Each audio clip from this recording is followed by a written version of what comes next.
Regresamos aquí a Fórmula Financiera y nos da mucho gusto que está aquí en el estudio Gabriel Contreras, el mismísimo presidente del Instituto Federal de Telecomunicaciones, en el día más importante, pues yo no sé si en la historia del IFETEL, en la breve historia del IFETEL, pero uno de los más importantes. Hoy la segunda sala de la Suprema Corte de Justicia de la Nación falló a favor de América Móvil y desde luego del IFETEL, porque lo que tanto estaba argumentando América Móvil es que el Congreso no tenía facultades para determinar la tarifa cero, que en mi opinión ha permitido que haya tantas inversiones en el sector. Pero bueno, el caso es que en la Suprema Corte no se pronuncia si es buena o mala la tarifa cero, pero sí se pronuncia claramente que es el IFETEL el que tiene que resolver ahora esta tarifa. Y pácatelas, la papa caliente en manos de Gabriel Contreras. Gabriel, ¿cómo estás? ¿Cómo Bienvenido. estás? Con el gusto de estar con ustedes. Las manos siempre, quemadas con la papa caliente. Pues hay que entrarle, que para eso nos pagan, ¿no? ¿Qué van a hacer ahora? O sea, van a tener que definir una tarifa ustedes. Permíteme recapitular nada más para que el auditorio tenga claro exactamente de qué estamos hablando. Perfecto. Lo que hizo la Corte fue resolver, de acuerdo con lo que ha trascendido públicamente, porque la sentencia no se ha publicado, es quién es la autoridad competente para emitir regulación asimétrica. Básicamente es eso. No se metió al fondo de si la tarifa X o la tarifa Y, sino quién es la autoridad competente para emitir regulación asimétrica al preponderante. Y lo que dijo la Corte hoy por unanimidad de la segunda sala es que la autoridad competente es el Instituto Federal de Telecomunicaciones. Lo dijo a propósito, como bien se ha señalado, de un juicio de amparo en el cual se alegaba la inconstitucionalidad de una fracción de un artículo que decía que imponía una obligación asimétrica. Básicamente lo que se resuelve hoy es eso, una cuestión de competencia. Déjame hacer una analogía que ayuda a entenderla. ¿El Congreso de la Unión puede legislar en materia penal? Sí. ¿Puede decir quién es inocente y quién es culpable? Sí. ¿Puede decir qué pena debe imponerse a un homicida o a un violador? Sí. Lo que no puede hacer es emitir la sentencia. Eso lo tiene que hacer un juez. Básicamente es esa analogía que ayuda a comprenderlo. ¿El Congreso de la Unión puede legislar en materia de telecomunicaciones y radiodifusión? Por supuesto que sí, pero le corresponde al IFT emitir la regulación asimétrica al agente económico preponderante. Fue lo único que se resolvió. Ahora, lo que resuelve la Corte también es que no habrá compensaciones entre los operadores por esta obligación aplicada durante los últimos años. Retroactivo. Lo que es muy positivo. Es muy positivo y la verdad hay que reconocerle a la Corte esta sensibilidad que además echa manos de argumentos jurídicos de esta misma Suprema Corte, precisamente para evitar que haya un efecto adverso a la competencia con compensaciones por lo que ya pasó con esa tarifa. Y le corresponderá al Instituto, de acuerdo con lo que ha trascendido también públicamente, ya resolver qué pasa con esta regulación asimétrica en el futuro. Déjame recordar algo que es muy importante señalar. El IFT ya había emitido regulación tarifaria asimétrica. ¿10 centavos? No, 20 centavos. Recordemos que cuando el instituto se integra, se le impuso una obligación de que en 180 días tenía que determinar la existencia de los agentes económicos preponderantes e imponerles regulación asimétrica. E impuso mucha regulación. Hoy no nos acordamos porque ya lo asimilamos, pero el IFT es el que impone primero que nadie la obligación de desbloquear equipos terminales. El IFT es el que impone la obligación de que no se cobren tarifas de roaming por cargos dentro de la misma red de Telcel al interior de la República. El IFT es el que impone obligaciones de preservar saldos. Todo eso era parte de la regulación asimétrica.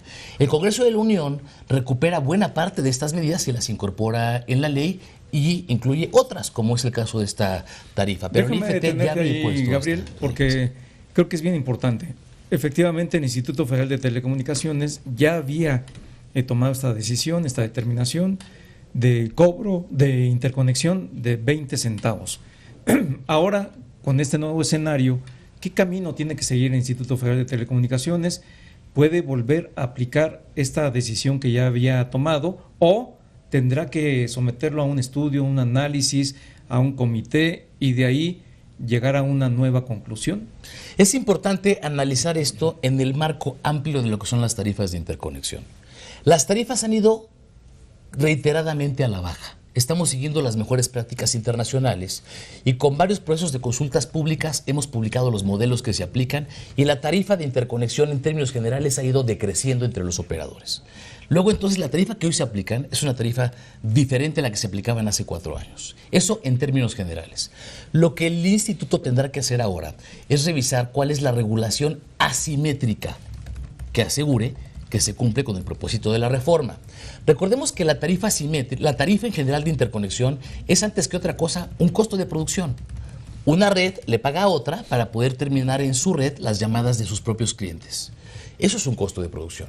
Si los costos de producción son altos, eso impacta negativamente, claramente, a las tarifas a los usuarios finales. Si los costos de producción son bajos, impactan positivamente también a los usuarios finales. Lo que hay que evitar a toda costa es que la tarifa de interconexión sea una herramienta que permita que el agente económico más grande, que es Telcel en móvil, utilice esta tarifa para desplazar a su competencia.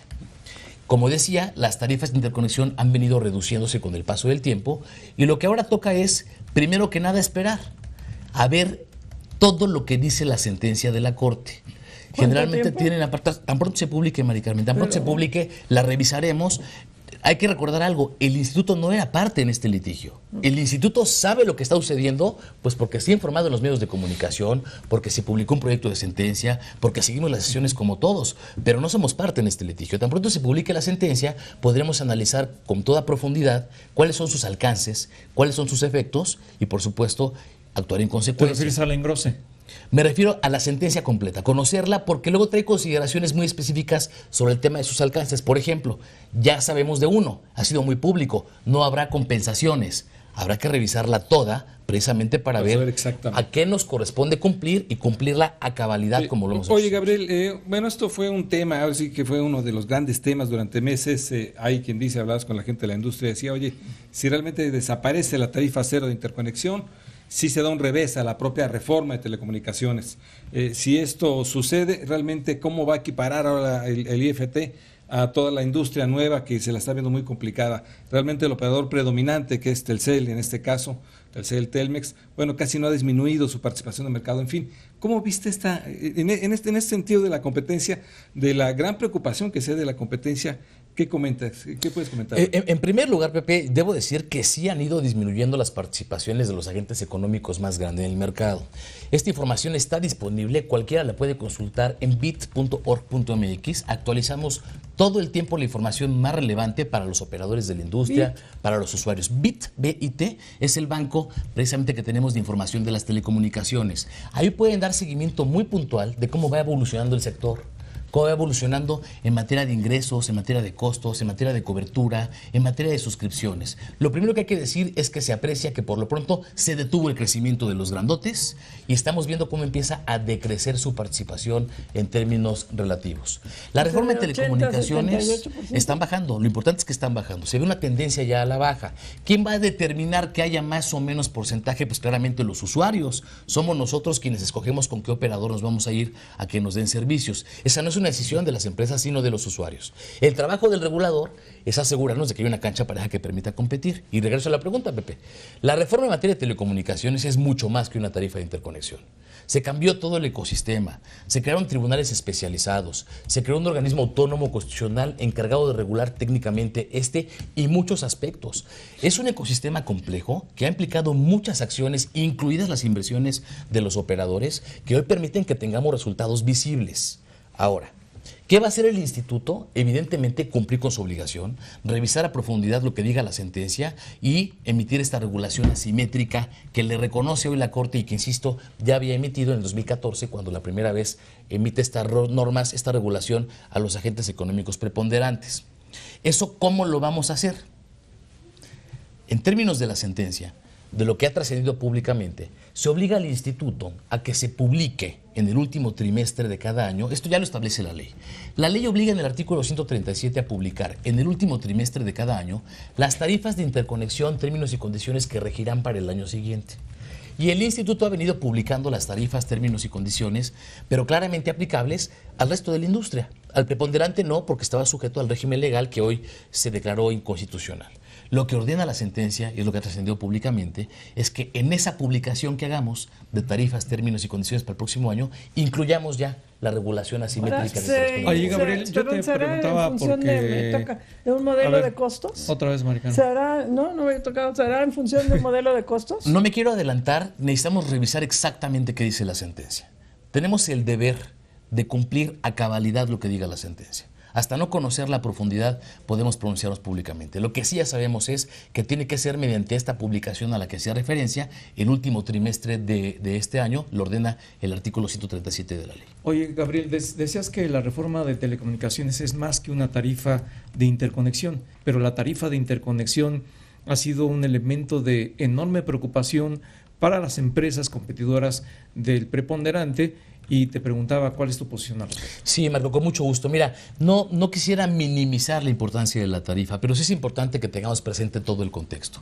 Es una reforma de gran calado, es una reforma estructural, es una reforma que implica muchas cosas de muchos actores, como ya mencionaba, y ciertamente muchas de ellas complejas.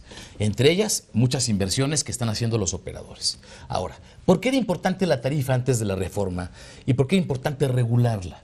Porque era un mecanismo que podía ser utilizado para desplazar a la competencia. Si el operador más grande en el mercado empieza y termina el tráfico en su red, pues no le paga a nadie. Pero los pequeñitos, ¿dónde van a terminar las llamadas? En el operador más grande. Entonces veíamos que los pequeños operadores pagaban con frecuencia al grande, haciéndolo cada vez más grande o con dificultades para competir. Regla número 1, la tarifa no debe ser un instrumento para desplazar o evitar la competencia. Ahora, decía yo que en términos generales la importancia de la tarifa se ha relativizado, y déjenme explicar por qué. Hoy la tarifa que se paga es menor que la que se pagaba hace 4 años. Pero no solo eso, esa tarifa de interconexión es por tráfico de llamadas de voz y SMS. Hoy lo que vemos es que el tráfico de voz se ha estabilizado, pero se ha exponenciado el crecimiento de datos. Ahí no se paga esta tarifa de interconexión. Lo que es más, hoy en promedio los operadores tienen más ingresos por telecomunicaciones de datos que por telecomunicaciones de voz. Claro. Eso ilustra el peso específico. Todas las aplicaciones, en fin. Todas las aplicaciones que hacemos para comunicarnos, ¿no? Esto ilustra el tamaño específico. Hoy los operadores están concentrados en atraer clientes y darles un servicio para obtener de ellos la fuente de ingresos, y no de los demás operadores con tarifas de interconexión. Esto implica que durante estos años se ha transformado el mercado y nos permite apreciar que hay un entorno distinto. Por supuesto, la preocupación y el deber de regular asimétricamente subsiste. No debe utilizarse la tarifa como un mecanismo para desplazar.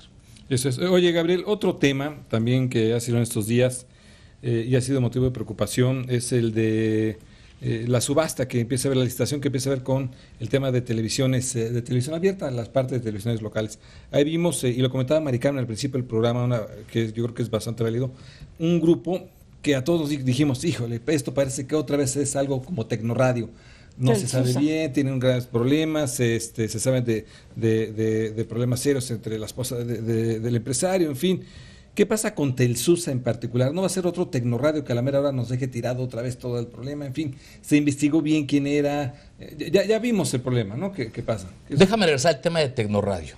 Lo que se descubrió es que todo parece indicar, lo digo como indicios porque la autoridad competente que resolverá esto será la Procuraduría General de la República, es que se le mintió a la autoridad. Ninguna autoridad está exenta de eso. Todas las bases de licitación que yo conozco prevén precisamente estas causales para descalificar y ejecutar las garantías. ¿Por qué? Pues porque puede pasar, nadie estamos exentos. Nosotros hemos llevado a cabo los procedimientos con absoluta transparencia, siempre con fedatarios públicos, siempre con testigos sociales y siempre corriendo todas las formalidades que establece la Constitución y la ley. Entre ellas, consultar al gobierno federal la opinión técnica precisamente para asegurar la idoneidad de los postores. Ahora, en este caso en particular, cuando se habla de Telsusa, se ha dicho en medios de comunicación que si se ha encontrado, que si confunden, que si hay imputaciones gravísimas. Quien está atrás se llama Remigio Ángel González González. Sí, es él. Él es hoy actualmente dueño de empresas que son actualmente concesionarias de televisión y son afiliadas de Televisa. Hoy tienen 2 empresas, es información pública que cualquiera puede consultar en este preciso momento en el portal de internet del instituto. Está el registro público de concesiones. ¿Y no es Televisa preponderante está en telecomunicaciones? Es correcto. Y no había aparte de que lo están acusando de corrupción ahí de la esposa, que te metes a yo me metí a Wikipedia y boom, sale cómo critican al señor. Pero imagínate que tomemos decisiones por Wikipedia. Pero imagínate en este que momento, no tomes decisiones sobre un cuate acusado de corrupción y que está en los Panama Papers y que está acusado de haber financiado ilegalmente una campaña en Guatemala y que tú digas me vale. Mari Carmen, vivimos en un estado de derecho en el cual se establecen requisitos para acreditar quién puede y quién no puede pasar. Estamos hablando, insisto, de personas que hoy son concesionarias en los Estados Unidos mexicanos. Tienen concesiones que operan en Chiapas y en Tabasco y son afiliadas de Televisa. No tiene el instituto ningún elemento para impedirle participar en un proceso como lo ha hecho. Esa es la razón por la cual otorgó una constancia de participación. De corrupción en Guatemala, eso no importa. Eso no le impide al instituto permitir el acceso a participar en este proceso público y abierto para tener más televisión abierta.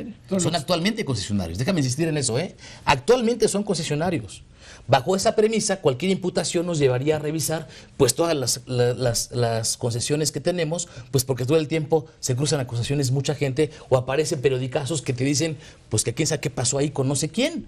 Estamos en un Estado de Derecho, Maricarmen, estamos obligados a cumplir con las leyes. En este caso específico, Gabriel, es que hasta ahora, con la información oficial que cuentan en el instituto, no hay motivo alguno para incurrir en algún señalamiento que vaya en contra de este concesionario. Nosotros tenemos el deber de asegurarnos de que cualquier participante cumpla con capacidad técnica, administrativa, financiera y jurídica, y que además no constituye un problema a la competencia en términos de la Ley Federal de Competencia. Eso el instituto ya lo constató, lo validó y entregó constancias de participación que fueron precisamente las que le permitieron llegar a esta etapa para ofrecer posturas económicas. Y como producto de esta etapa ya se han asignado 12 frecuencias de televisión abierta. Sí, eso es cierto. A ver, en este tema de televisión abierta... No es un requisito previsto por la ley, Maricarmen. Solo para terminar el caso de Telsusa, en efecto, hay estas versiones de que tendrían problemas en otro país, en Guatemala en particular. ¿Esto no lo debes de tomar en cuenta o sí se toma en cuenta o también es por tema de periodicazos? ¿Cómo no está previsto por la ley, Pepe. Lo que la ley prevé es nuestro deber de acreditar que tengan la capacidad técnica, jurídica y financiera para poder manejar un negocio de esta naturaleza. Y al día de hoy, insisto, son concesionarios. Esa es una evidencia de que la tienen. En Centroamérica. Incluido México. ¿Y lo de Televisa si es preponderante, no importa que esté relacionado con Televisa? Precisamente a eso obedecía el deber de hacer una dictaminación en materia de competencia económica y fue lo que hizo el instituto. Su afiliación a Televisa no le impide participar en las plazas en las cuales buscó acceder a este concurso para tener frecuencias de televisión abierta. Bien, Gabriel, ahora déjame regresar al tema con el que iniciamos de esta resolución de la Suprema Corte de Justicia de la Nación, la preocupación de las empresas competidoras de América Móvil. ¿Esto crees que implique algún cambio de reglas? Porque hasta ahora es lo que han venido señalando. Las reglas eran otras, ahora las cambiamos, independientemente de que tenga la razón la Suprema Corte de Justicia de la Nación, que finalmente dirimió y resolvió en torno a un tema constitucional. Independientemente de eso, como inversionistas tenían unas reglas y se las cambian. ¿Es un cambio de reglas? Eso pasa en prácticamente todos los sistemas jurídicos modernos del mundo. Decir que eso no puede ser así implicaría el deber del Congreso de la Unión de abstenerse de legislar porque va a cambiar las reglas del juego. Básicamente lo que hace la Corte en este momento va en el sentido correcto, que sea la autoridad constitucionalmente competente, la técnica, la especializada, aquella a la cual la Constitución le dio esta facultad, la que se encarga del tema. Y eso, a mí me parece, favorece a un entorno de certidumbre jurídica. Por supuesto que en el camino las reglas van cambiando. Déjenme explicarlo. Hablaba yo de las tarifas de interconexión. El modelo de costos que aplicamos ahorita es un modelo que se basa en lo que llamamos costos puros. Pero ese modelo no es el que estaba vigente en el 2014. En el 2014 estaba vigente un modelo de costo incremental promedio total de largo plazo. ¿Cambiaron las reglas? Sí, y cambiaron porque nos fuimos a un proceso de consulta pública en el cual se determinó que lo más conveniente para nosotros era ajustarnos a esta mejor práctica internacional y mover de modelo. Eso hizo que las tarifas de interconexión bajaran para toda la industria. Y eso, por supuesto, tiene un impacto positivo para los usuarios. O el tema de reglas de predominancia tiene que ver un poco con todo este tema. ¿Cómo va? Porque parecía que va muy lento el tema de la desincorporación de Telmex respecto de América Móvil. Ustedes habían dicho, bueno, sabes que para regularla mejor necesitamos la desincorporación. ¿Qué ha pasado con esto? Son procedimientos reglados, Pepe, están siguiéndose con base en los plazos que estableció el propio instituto. Lo que pasó es que el agente económico presentó ante el instituto su propuesta, se requirió mayor información, corren plazos para ello, se acaba de desahogar este requerimiento y ahora la pelota está en la cancha otra vez del instituto. Estamos revisando toda la información presentada. O sea, ya le respondió Telmex. Ya nos desahogó una prevención, nos dio la información que nosotros consideramos debió haberse presentado desde el principio. Es el abogado. Es el abogado. me informó. Y ya con esa información, el instituto tendrá que tomar la determinación para pedirle que haga modificaciones a su plan o no. Y después de eso, el agente económico tendrá que hacer las modificaciones que le pide el instituto y resolverá en definitiva el instituto. Oye, Gabriel, el otro tema en la Suprema Corte son las controversias en contra del IFETEL y en contra de los derechos de audiencia. Y en contra del Congreso de la Unión. Y en contra del Congreso. Cuéntanos. Sí, recordemos que como parte de esta nueva reforma constitucional, que fue además muy ambiciosa, una agenda importante fue el reconocimiento de los derechos de las audiencias y de los usuarios. La ley, quiero subrayarlo, la ley estableció los derechos de las audiencias, la ley estableció obligaciones a los concesionarios, esta que tanto se habló y que hasta se caricaturizó.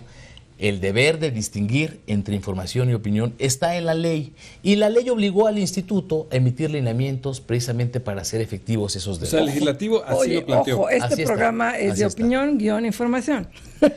Pues cualquier reclamación, la ventanilla es otra como ya quedamos.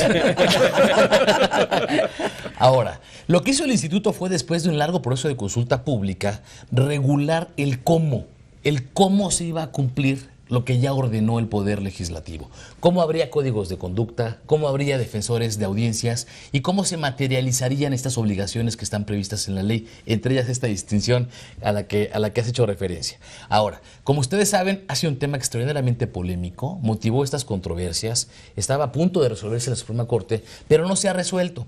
Lo que hizo el instituto fue, y además lo digo a título personal y de los colegas que apoyaron esto, como un ejercicio de prudencia. Estamos hablando de las libertades más importantes en el desarrollo de un país, la libertad de expresión, el derecho a la información. La aplicación tiene que ser porque estamos convencidos de que esta es la ruta que tenemos que seguir. Entonces decidimos suspender la entrada en vigor de estos lineamientos hasta que la Corte resuelva en definitiva si efectivamente estuvo bien que el Congreso de la Unión legislara en esta materia como lo hizo y si efectivamente estuvo bien que el Instituto emitiera lineamientos en esta materia como se le ordenó la propia ley. Así es, Gabriel. Y bueno, como decíamos, estás aquí como si estuvieras en un examen con sinodales. Te pregunto respecto a las cifras, porque en este contexto de la resolución de hoy de la Suprema Corte de Justicia de la Nación, el tema de la competencia es muy importante. Tú nos mencionabas muy someramente que ha venido aumentando la competencia en beneficio de los usuarios. Si nos puedes dar unas cifras de lo que ha venido evolucionando la industria en términos de participación de mercado y en términos de tarifas en los servicios y en la evolución que han tenido los servicios, porque ya no son solamente las llamadas telefónicas, sino son los datos. Con mucho gusto, Marco. Y déjame empezar por esa parte porque es la que al final del día es la que nos mueve a todos. Que los usuarios tengan mejores servicios y a mejores precios. En términos generales, los precios han caído 25% desde la entrada en vigor de la reforma. Fíjense, es considerable, ¿eh? Veamos cómo están los demás precios en una economía normal. Esto ha ido crecientemente a la baja, 25%. Tarifas móviles, por ejemplo, cayeron cerca de, en larga distancia internacional, cerca de 40%. Lo que tenemos es que tenemos servicios mucho más baratos, pero además que llegan a más personas.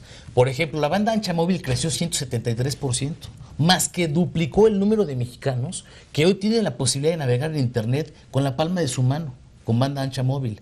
La penetración de la televisión restringida también ha crecido y hoy más de la mitad de los hogares en México tienen televisión restringida, televisión de paga. Por supuesto tenemos también los canales de televisión abierta, producto de las licitaciones de las que hablábamos y de la multiprogramación, que es producto precisamente de las tecnologías digitales. En términos generales, ¿cómo está el mercado? La respuesta es moviéndose. No se movía y hoy se está moviendo. Los resultados de esta reforma, por supuesto que no se van a ver en forma inmediata, pero hoy sí es un hecho incuestionable. Tenemos mejores servicios, a mejores precios y para más personas. Hoy vemos con más frecuencia cómo se empaquetan más beneficios para los usuarios, mejores velocidades tanto en fijo como en móvil. ¿Cómo estamos en términos generales hablando ya de porciones de mercado? Lo que hemos visto es que en banda ancha fija la participación del preponderante cayó 14% en términos relativos, pero ha crecido el pie también, es decir, crece el pie para todos los operadores del mercado y su participación relativa baja. ¿Cómo está en banda ancha móvil? Hoy Telcel ha decrecido su participación de mercado en 12%.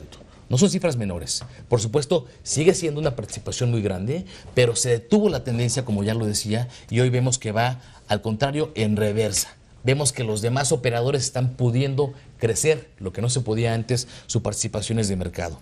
Lo mismo te puedo decir en telefonía fija. La participación preponderante ha caído en 7 puntos porcentuales y en telefonía móvil en 4 puntos porcentuales. Tenía en telefonía móvil 69% y se fue a 65%. Insisto, los números de líneas han crecido, tenemos 112 millones de líneas. En telefonía fija crecieron también de 18 millones de líneas a 20 millones de líneas y la participación pasó del preponderante del 71% al 64%. Pero miren, banda ancha móvil, de 27 millones de líneas nos fuimos a 77 millones de líneas. La participación del preponderante cayó del 82% al 70%. Lo relevante aquí es que los demás operadores están ganando finalmente cuota de mercado. No estoy diciendo que sea fácil, no estoy diciendo que sea algo que esperábamos incluso en el corto plazo. Por supuesto, insisto, una reforma estructural está llamada a concretarse en el mediano y largo plazo, pero hoy los resultados me parece que están a la vista. Pues ahí están los datos de estos años en reforma de telecomunicaciones. Oye, Gabriel, otro tema, como decía, estás en examen, déjame cambiarme a otro punto. Es el de la banda 2.5. Sí. De repente, bueno, se la dio a MBS, recordamos todo el tema. MBS en el gobierno anterior con Felipe Calderón fue todo un conflicto fuerte.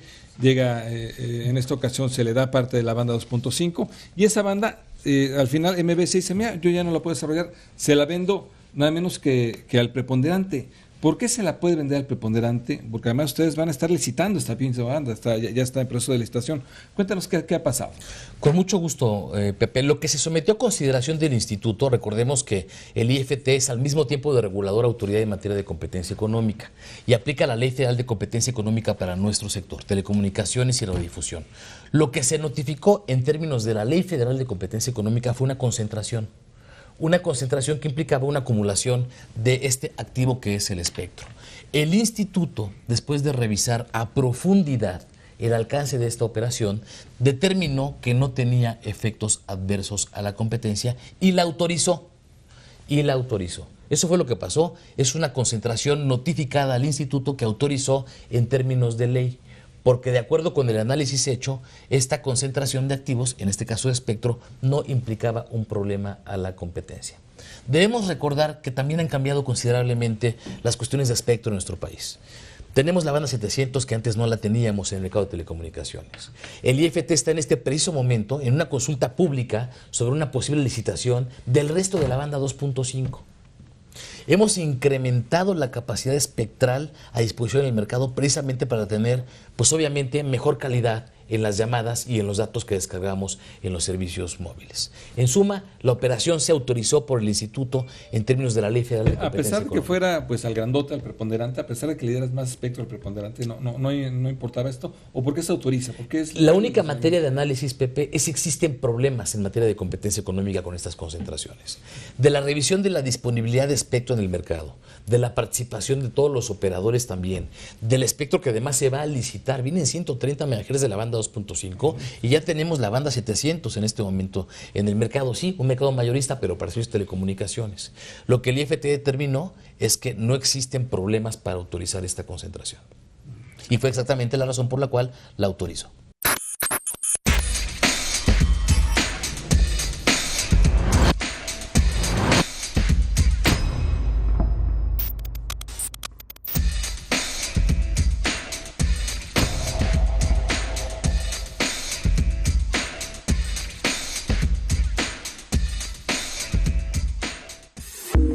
Estás escuchando Fórmula Financiera. La Suprema Corte protege tus derechos. Por eso ha establecido criterios que te benefician en materia de educación, equidad de género, pensión alimenticia, salud, interés superior de la niñez y derechos humanos, entre otros.